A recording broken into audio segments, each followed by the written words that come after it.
तो चलिए, hello student, कैसे हैं आप सब। आशा करता हूँ अच्छे होंगे, स्वस्थ होंगे और आप सभी की प्रैक्टिस बहुत अच्छी चल रही होगी। आप सभी ने हमारी पिछली क्लास में प्रतिलेखन अभ्यास 17 और 18 का अच्छी तरह प्रैक्टिस कर लिया होगा और प्रैक्टिस के साथ साथ आप अनुवाद जरूर कर रहे होंगे। तो चलिए, इसी के साथ हम अपनी आज की क्लास शुरू करते हैं। 80 शब्द प्रति मिनट गति, रामधारी गुप्ता की किताब से प्रतिलेखन अभ्यास 19 और 20।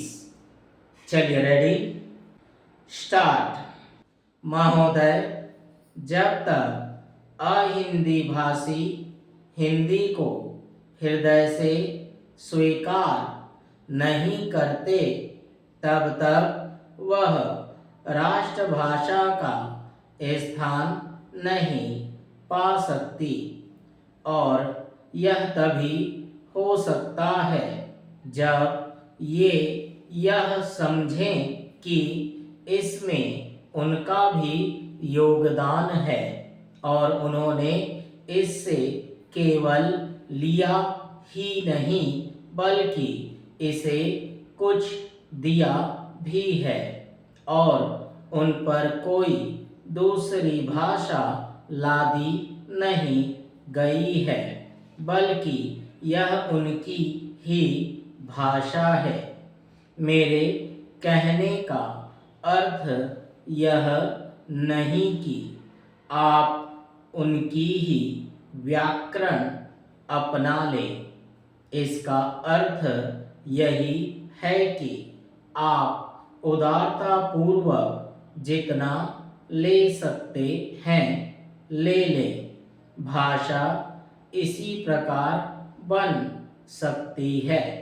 यह भी आवश्यक नहीं है कि उसको स्वीकार करने पर आप वही लिखना आरंभ कर दें, परंतु जो वे लिखें उसको आप गलत न समझें।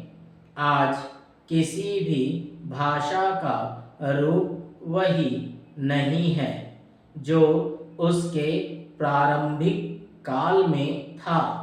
उसमें परिवर्तन होता रहता है। हिंदी के इतिहास में भी आपको यही बात मिलेगी।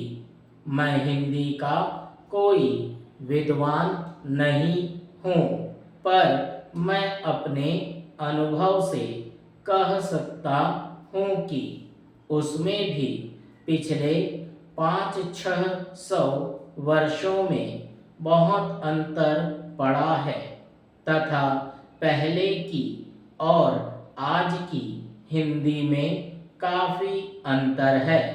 इसलिए नवयुग में जब वह देश की भाषा बनने जा रही है तो उसमें थोड़ा अंतर करना भी पड़े तो वह स्वीकार कर लेना चाहिए, जिससे उसका अन्य प्रदेशों के लोगों के साथ मेल बैठ जाए।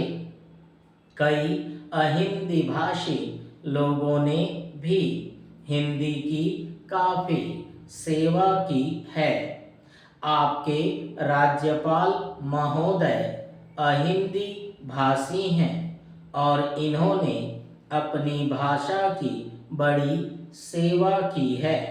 यह भी हिंदी के पक्ष में थे और इन्होंने बड़ा योगदान दिया, जिसके कारण हम संविधान सभा में सफल हो सकें।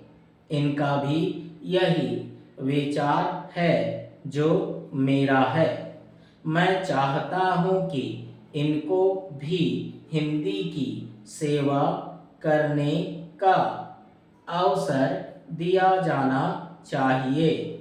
उसका फल हिंदी के लिए और देश के लिए अच्छा ही होगा। पैरा मानपत्र में अब आपने संस्कृत के संबंध में कहा है। मैं मानता हूँ कि हमारे देश में संस्कृत का अध्ययन आवश्यक है, क्योंकि देश की सभी भाषाओं का स्रोत वही भाषा है। संस्कृत से हमारा संबंध अटूट है। इसकी पढ़ाई लिखाई कम हो गई है। यह हमारे लिए दुख की बात है। मैं आशा करता हूँ कि इसकी उन्नति होगी।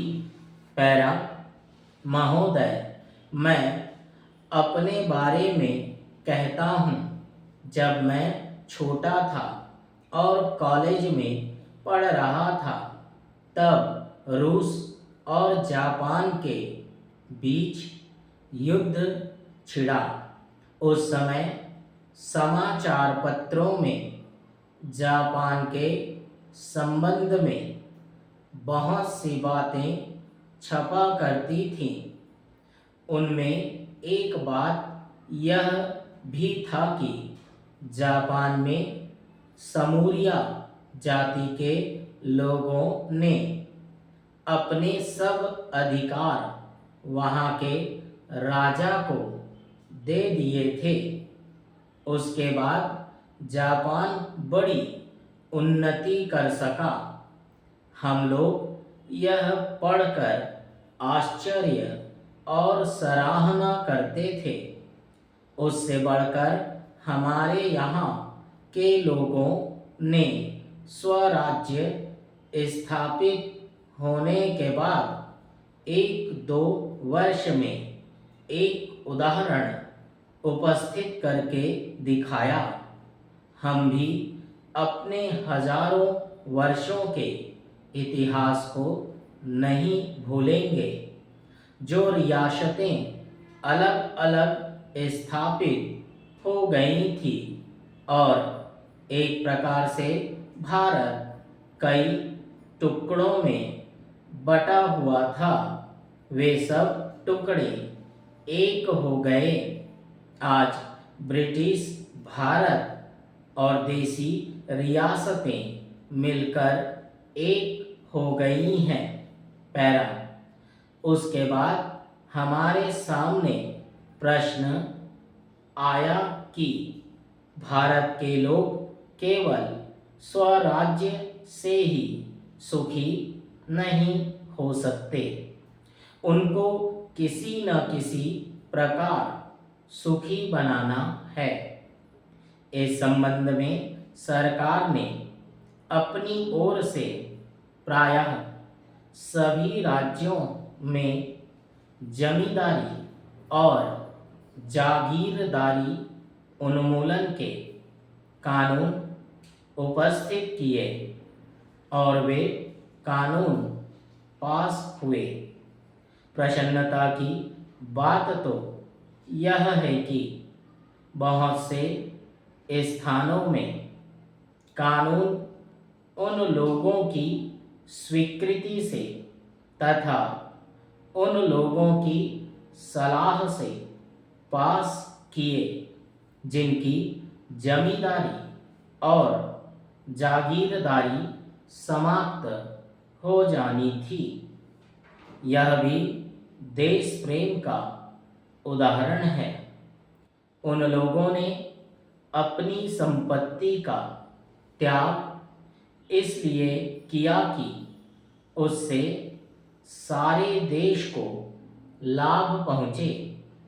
वह काम भी लगभग पूरा हो गया और पूरा होता जा रहा है। हमारे सामने मार्ग प्रशस्त है और अब हमें इस पर चलने की शक्ति चाहिए। पैरा हम में परस्पर कभी कभी इस प्रकार की संकुचित धार्मिक अथवा सामाजिक भावना देखने में आती है, जिसके कारण कभी कभी लड़ाई झगड़े हो जाते हैं। हम इस चीज को भी दूर करने का प्रयत्न कर रहे हैं।